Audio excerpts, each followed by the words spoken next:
was isolated has never been seen before in the virus banks that are being kept around the world. Just as it sounds, this is an influenza virus that is commonly seen in pigs. However, in rare occurrences, the virus does cause infections in humans. Swine influenza infections typically look clinically much like seasonal influenza, having symptoms such as fever, cough, sore throat, and muscle aches. Sometimes additional symptoms such as diarrhea or red eyes are also present. Typically, in swine influenza cases, there is evidence or there's information leading to that the individual had direct contact with pigs. This strain of swine influenza that's been cultured in the laboratory, is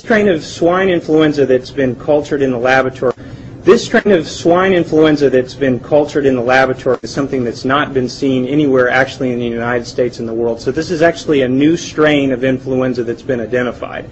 The good news is what's occurring in the cases that have been found is they've been very mild influenza cases. But the uniqueness of this flu virus strain is what's concerning because it's not been seen before. I've touched our hospital partners and clinicians to be on the lookout for cases of influenza and consider testing for swine influenza. We're also working very closely with state and federal partners as part of this extensive nationwide investigation. There's not been any information definitively as to what's going on in Mexico.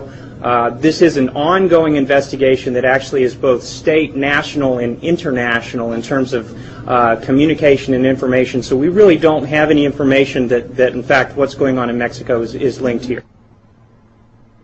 This is extremely rare. There's been one case about every 1 to 2 years in the United States. This is a very unusual occurrence. That's why we're very concerned and very watchful. There is no history of contact with pigs in these early cases. Where this infection might have started from and where it came from. Just like typical seasonal flu, you should go see your doctor if you have such symptoms. Now, health officials say this is a different strain of swine flu than the pandemic of 1918 that killed tens of millions of people. And also for people who would remember here recently, it's a little different from the swine flu scare that was back in 1976. 5 people died in that. And swine flu is affecting Mexico as well. The government there has closed schools. They've shut down museums, libraries, even theaters.